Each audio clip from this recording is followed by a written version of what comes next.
Hi guys, welcome to How Does It Info channel. Today I have ALCATEL 1B 2022 and I want to show you how to fix the problem when you have a connect with internet but your Google Play Store install stuck on padding on this device.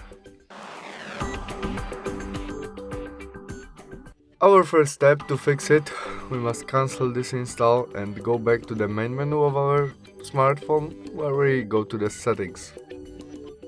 In it, we go to the last function system and date and time.